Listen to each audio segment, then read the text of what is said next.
Sampai di sini Sangman, karena Sangman sudah ngebahas ke sini, saya terpantik untuk memikir tentang kultur ya atau budaya baru yang dibawa. Jadi begini, Taokuan kita itu kan kalau nggak salah itu di awal-awal itu mempelopori satu paradigma baru tentang tempat ibadah umat Tao.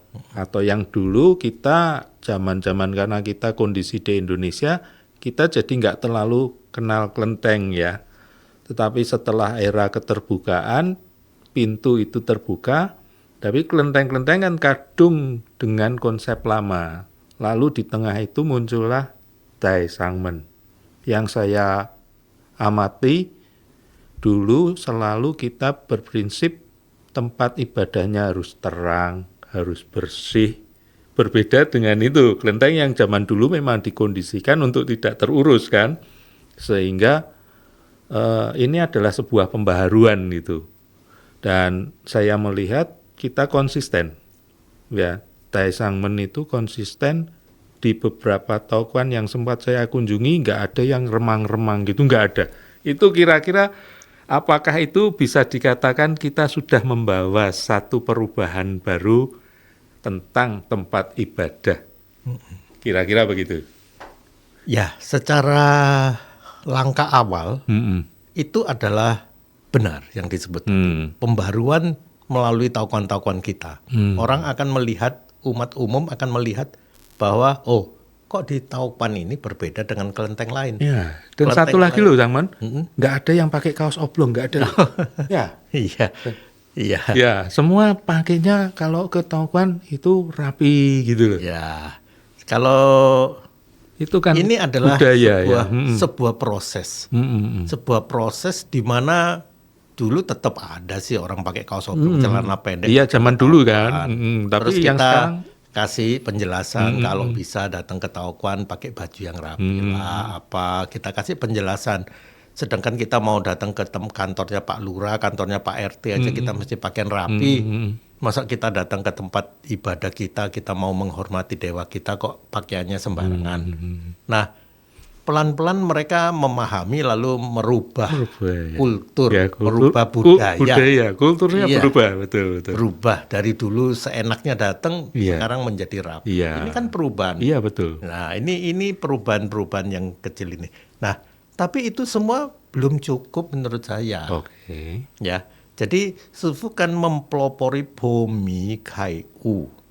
Jadi membuka atau memecahkan ketahyulan-ketahyulan, lalu membuka kesadaran dari umat manusia.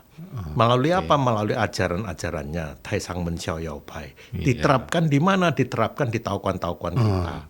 Nah, dengan kultur yang baru. Ini adalah pintu awal orang masuk, kok begini kita bisa jelaskan, ini begini, kok dewanya kok terang, bagus, kita ngomong, dewa ini kalau kita mau sembahyang, mau ini harusnya pilihlah patung yang bagus, yang bersih, yang cantik, kan gitu. Sedangkan kita sendiri aja, kalau foto kita compang-camping, jelek, kita masa mau. Betul. Nah ini kan pelan-pelan berubah. Nah sekarang proses ini sudah berjalan nih. Sudah berjalan 50 tahun kan? Oh iya, enggak terasa ya. Cepat banget 50 tahun ya. Sufu ngajarin kita dari 73 sampai ini kan 50 tahun lebih nih. Nah, sudah ada 20 sekian, 22, 23 Taokuan kita. Wis, berapa? 23. Loh, kemarin saya dengar baru 22, ini sudah 23. Aduh, di mana lagi tuh Sangmen yang terbaru ini? Saya belum update. Masih dirahasiakan. Sebentar lagi. Yang Balikpapan udah dihitung ya, udah masuk ya Balikpapan yang baru itu udah ya. Oh, saya belum. Yang bakal muncul adalah kita sedang memproses sebuah ini. Taokuan kita ya. Taokuan kita kan berbeda dengan kerjasama Taokuan kita untuk mengelola kelenteng tempat ibadah lain itu kan berbeda ya. Kalau Taokuan kita kan memang pribadi kita. Nah, ada beberapa hal yang perlu diperjuangkan lagi. Oh, masih ada lagi. Oke, apa lagi ini? Ya. Satu, Taokuan kita ini kan selalu orang mengatakan eksklusif. Oh, Hanya gitu? khusus untuk Taoyu-Taoyu, yang lainnya nggak boleh. Umumnya kan pandangan orang demikian. Ini harus kita robah. Oke. Ini harus kita robah melalui ya ini. Pengurus-pengurusnya ini harus ditambahin pengetahuannya. Oh, maksudnya suka baca gitu? Ya, itu maksudnya. Iya, Nyerempetnya iya. ya mau baca Ini mau buku itu. baca gitu. Iya, bacalah banyakan dikit Oke, sehingga oke, kita oke. tahu lah. Iya. Sehingga pengurus-pengurus ini mengerti bagaimana caranya. Lalu setelah terbuka, ada sih taukan-taukan yang sudah terbuka, umum bisa datang. Terus apa yang harus kita lakukan setelah umat ini banyak? Banyak yang datang makan-makan, nyanyi-nyanyi, makan enak, nyanyi-nyanyi terus dan sebagainya, terus pulang, manfaatnya ada nggak? Iya. Ya. Lalu misalnya kita mengatakan, oh bagaimana caranya supaya orang-orang ini bisa ditauing. Kalau tidak ada mengarahkan, tidak ada yang memberikan bimbingan setelah ditauing, balik lagi apa enggak? Ini adalah PR-PR kita Oh iya. yang harus kita bereskan selama ini. Oke. Kita ada terdata dari misalnya tauing 30 orang, paling yang balik kembali 2-3 orang. Oke. Berarti Enggak sampai 10%-nya. Nah, tapi kan mohon maaf, ini saya juga bertanya lagi. Ya, Mereka sudah ditauing. Ya. Oke, nggak kembali. ya. Nah, terus Bu Vaksennya ngapain? Loh, ini mohon Iya. maaf loh, zaman ini pertanyaan dari seorang murid. Iya. Yang saya tanya justru kebalikannya. Oke. Nggak merasa bersalah tuh. Oh. Kita nggak merasa bersalah. Iya, Bu Vaksennya iya. kita prank kan. Oh alah, berarti gitu ya. Oh Iya iya, kita ngeprank Bu Kita Vaksen ya. ngeprank Bu Vaksen. Waduh. Ini ada murid nih, kita tahu yang selesai itu Bu Vaksennya lagi ini, mana orang? Mana gitu. Lu yang datengin ke gua. Sekarang lu kok biarin dia pergi ya? Kamu ngeprank aku ya? Kita sama aja ngeprank Bu Vaksen kita dong. Oke. Jadi ini kan ada kaitannya semua gitu. Iya. Kalau kita tidak barengi dengan generasi yang berikutnya ini dengan otak yang cerdas, dengan cara berbicara yang benar, dengan ngerti banyak sisi pengetahuan, Oke. gimana kita mau mengembangkan tahu jauh kita? Malah kita ngeprank Bu Vaksen. Iya, bisanya cuma ngeprank Bu Vaksen aja. Begitu ditauing, jelas-jelas di badan dia satu badan itu simbolnya dari agama lain semua, kita tauing juga. Terus apa dong kita dong? Iya. Itu kan sudah Aduh, jelas. oke. Langkah awal yang menunjukkan bahwa yang kita lakukan ini sia-sia gitu. Karena kita juga bukan sekedar hura-hura kan. Iya. Ini kan juga bukan sekedar mau cari tambah orang, bukan kan? Bukan. Tauing itu bukan sekedar banyak-banyakan orang, enggak. Bukan ya? Bukan. Oh, Ini adalah bagaimana kita menyampaikan sesuatu hal yang baik Tadi untuk menolong umat manusia. apa tadi Senjiang Cengtao tadi? Xian Yang Cengtao. Cengtao. Mohon maaf ya teman-teman, saya ini termasuk korban dari generasi yang nggak sekolah Mandarin jadi nggak bisa ngomong ya. Harap dimaklumi. Iya. Oh gitu, jadi bukan sekedar banyak karena kita tadi Cenjiang Cengtao ya. Ya, Xian Yang Cengtao. Cenjiang Cengtao. Oke.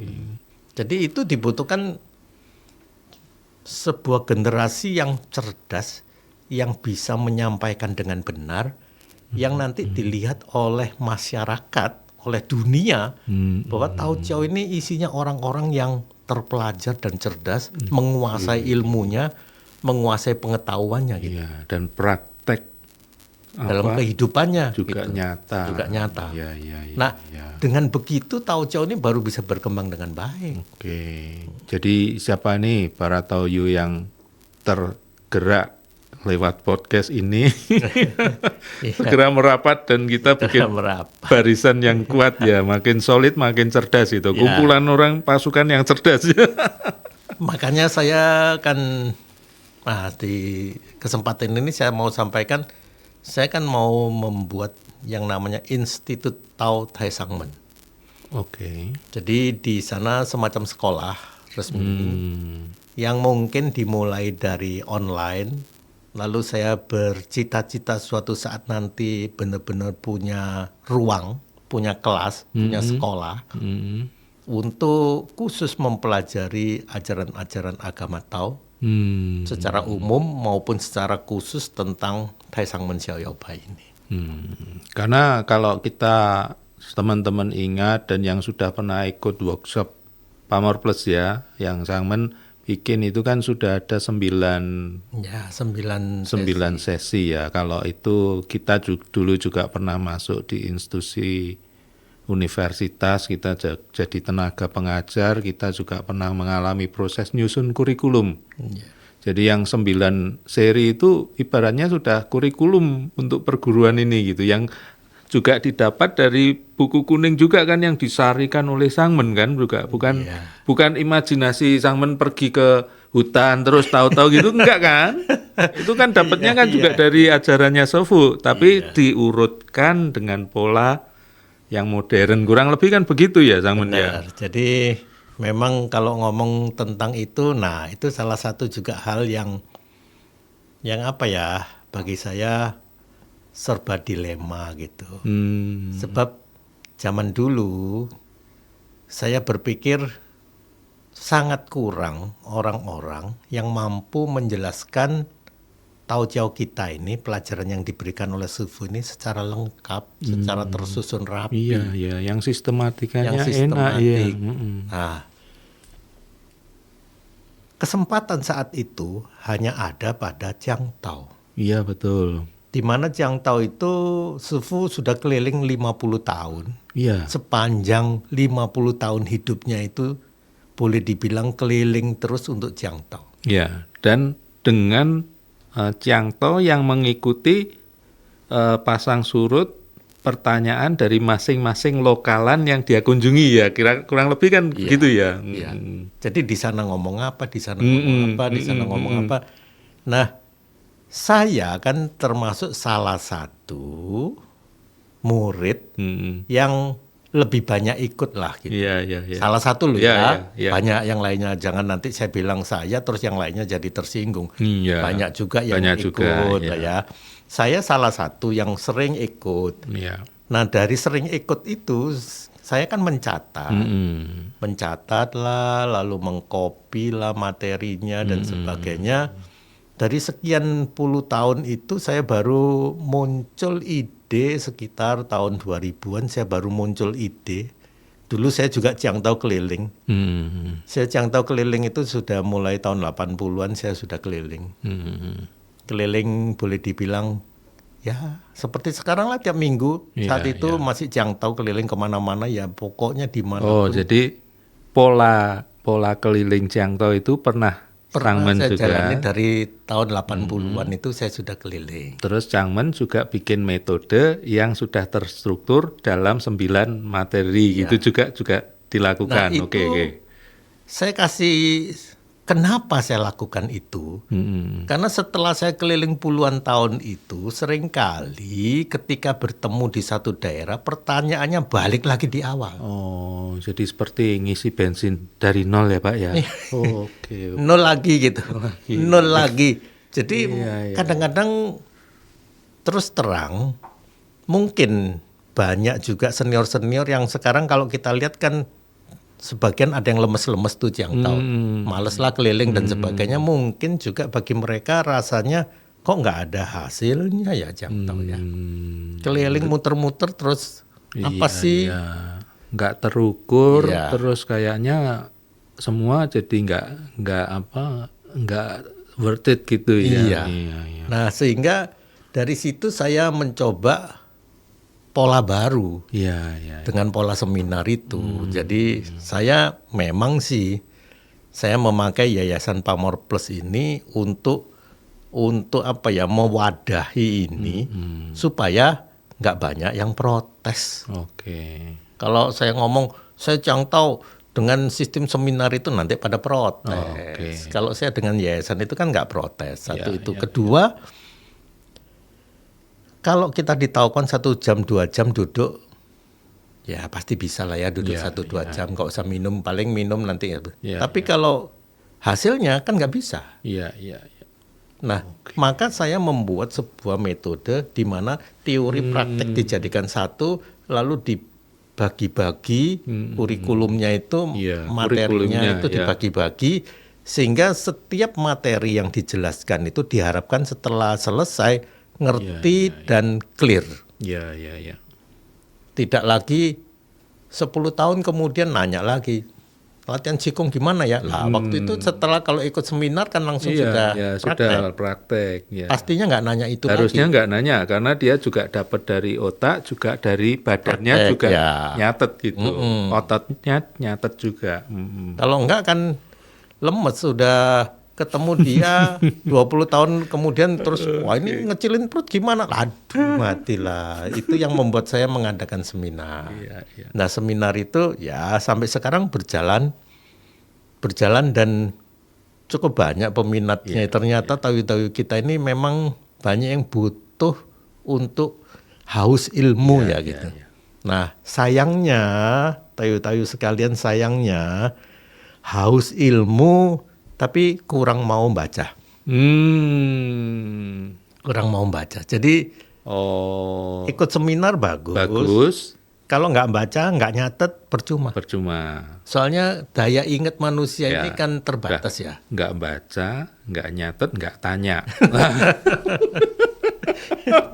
Iya, kira-kira begitu. Ya, ya. Iya, iya, iya. Oke, ya terima kasih Sangman. Ini satu perspektif yang penting untuk teman-teman ngerti ya. Jadi semua yang dilakukan itu maksudnya dengan adanya podcast ini saya sengaja mengajukan pertanyaan-pertanyaan yang membuat Sangman menyampaikan reasoning, alasan dibalik segala yang dilakukan oleh Sangman. Iya. Jadi kalian tidak lagi berprasangka, oh Sangmennya begini, Sangmennya begitu.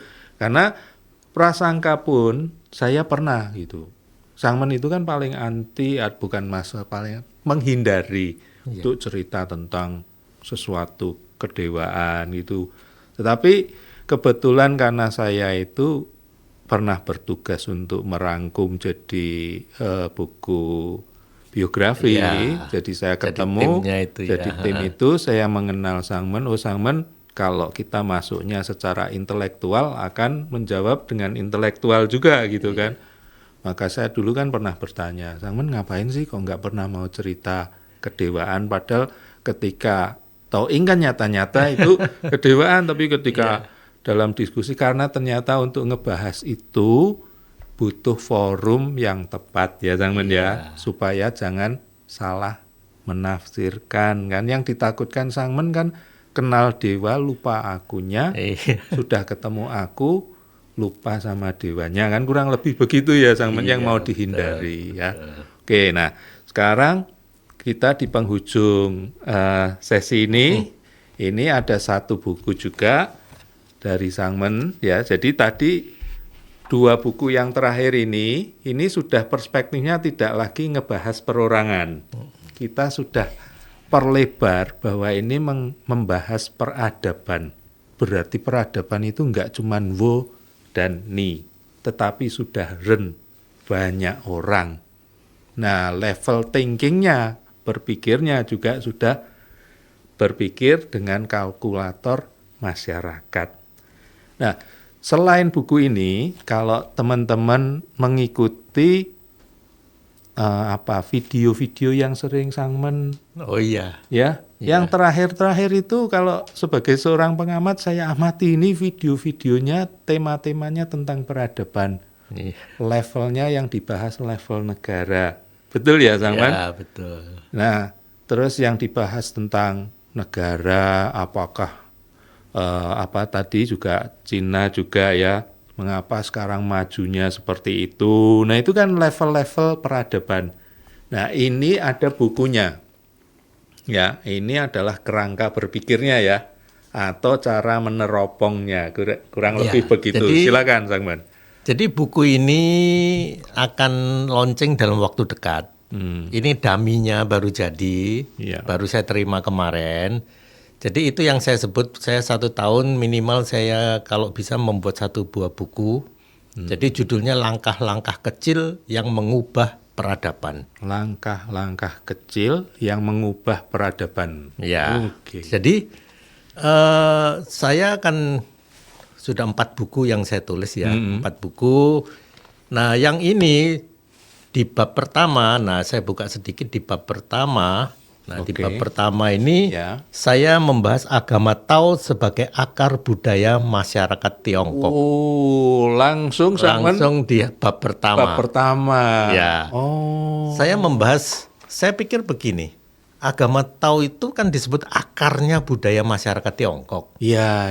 Nah, kalau sekarang banyak masyarakat di Tiongkok sana sudah terpengaruh kepada hal-hal yang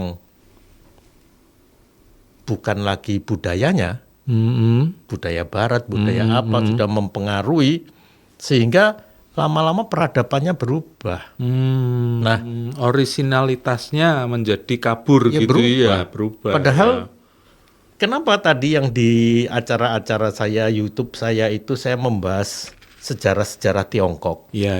Karena ya itu tadi, saya mau menghidupkan kembali, saya mau mencoba untuk mengajak kita semua kembali ke akar ya. Tergugah. Ya, tergugah pada tokoh, pada sejarah, pada macam-macam kejadian yang terjadi selama 5.000 tahun sejarah Tiongkok. Jadi kalau saya bertanya, sepanjang 5.000 tahun sejarah Tiongkok ini, yang paling parah zaman apa? Zaman nah, apa? Kan nggak tahu. Ya, nggak tahu. Dan mengapa disebut parah? Mengapa disebut parah? Salah satu contoh itu yang dikatakan dan kenapa bisa bertahan sampai sekarang? Karena memegang erat budayanya ini. Nah, disebut zaman paling itu adalah ketika 5 kerajaan atau 5 uko seko itu 5 kerajaan 10 kekaisaran ini di dalam waktu yang singkat terjadi perubahan kaisar yang puluhan kali. Jadi kaisar itu bertahan 2-3 tahun digulingkan, dibunuh. Ada yang dibunuh anaknya, ada yang diracun istrinya, itu disebut zaman paling gelap dalam 5.000 tahun sejarah Tiongkok. Fase paling gelap. Nah, fase paling gelap menurut salah satu pakar sejarah atau pakar budaya mengatakan harusnya dengan kondisi itu budaya Tiongkok atau masyarakat Tiongkok harusnya punah. Nah, ini kan menarik kan. Saya habis ini mungkin saya mau membahas itu. Menarik. Karena disebut harusnya menurut perhitungan punah. Tapi kok eksis? Bahkan sekarang menjadi sekarang menjadi salah satu negara atau salah satu bangsa yang paling maju di dunia. Kenapa? Padahal di zaman itu harusnya punah. Ada 3 zaman kalau nggak salah harusnya punah. Zaman itu, lalu zaman ketika perang Candu, lalu zaman ketika Jepang invasi Jepang. Nah, itu 3 zaman yang disebut harusnya Tiongkok punah. Harusnya Tiongkok punah. Tapi kenapa nggak punah? Karena kuatnya budaya ini. Jadi ketika semua sudah mau hancur lebur habis-habisan, masih ada orang-orang yang memegang erat budaya ini, lalu tampil ke depan untuk menjadi pimpinan untuk melawan, untuk berperang. Nah, ini yang saya ingin hidupkan di dalam Taojiao kita bagi umat-umat Taoyu kita ini. Ya, kalau di sana terbukti 5.000 tahun sejarah mereka bisa bertahan dengan kondisi udah yang diperhitungkan ini harusnya zaman ini punah. Tapi selalu muncul tokoh-tokoh yang berhasil membangkitkan semuanya. Nah, ini yang saya sebut. Taojiao dia harusnya punah. Muncullah sufu kita untuk membangkitkan ini. Dan sudah 23 Taokuan, tapi nggak boleh gelut ya. Ya, kita beda pendapat, Bu. Boleh. Ya, beda pendapat itu wajar lah. Asal ngobrolnya cerdas. Iya. Jadi kadang-kadang manusia ini kalau kita anti pada perbedaan, ya nggak benar. Kita menghargai perbedaan. Iya, iya. Ya. Namun di dalam setiap perbedaan itu kan harus ada sebuah jalan keluar. Ya, paling tidak ada ngobrol enaknya dulu lah. Ya, jangan dibikin tegang gitu ya. Kita kan, xiaoyao lah, xiaoyao. Nah, memaknai xiaoyao itu kan di situ. Iya. Boleh saja kita, wah nggak sependapat dulu, nggak apa-apa. Sampaikan dengan baik dong. Jalan keluarnya bagaimana dong? Ya, kita mengedepankan ngobrol, dialog lah, saling menghormati, ya. Jadi saya mengingatkan kita semua ini, kita harus menjadi belajar dari sejarah ini. Okay. Mungkin saat sekarang ini pasang surut dari semen kita semua sudah mengalami lah generasi pertama dan kedua lah ya. Anggaplah ini kalau generasi pertama kedua ya. Yang langsung ditahui oleh Sifu lalu setelah ditinggalkan Sifu kan ini kan generasi dua ya. Nah, kita semua akan tahu bahwa perkembangan ini tidak selalu lancar. Nah, pasang surutnya ini dibutuhkan apa? Dibutuhkan orang-orang dengan kemampuan-kemampuan yang khusus, dengan kecerdasan yang mumpuni, yang bisa mengatasi segala gejolak, yang bisa menunjukkan wajah yang benar, wajah yang modern, wajah yang maju dari Taisangmen Xiaoyao Bai yang tadi Xian Yang Tao. Oke. Itu kira-kira. Oke ya, terima kasih. Sama-sama. Ya. Para Toyu sekalian, jadi supaya ada kelanjutannya, kalau teman-teman semua ada pertanyaan, ada komentar ya atas diskusi ini, silakan nanti email di bawah ini ya. Kemudian tak luput juga saya mau mengatakan sebagai host dari podcast ini dan Sangmen sebagai narasumber yang memberi kita pencerahan, kami berdua juga mohon maaf kalau ada kata-kata yang salah. Benar. Ya tentu kita mohon maaf. Mohon maaf dulu, nggak ada maksud kita mau menyinggung, nggak. Ya. Kita tetap semangatnya ngobrol cerdas dan ngobrol yang jelas. Oke, xiaoyao kan istilahnya ya. Betul. Oke, gitu ya teman-teman. Terima kasih. Kalau mau menutup kan juga season begitu ya. Oke, nah ini kan juga bagian dari budaya ya. Oke, terima kasih. Terima kasih. Sama-sama season sama-sama ya. Oke. Ya, terima kasih.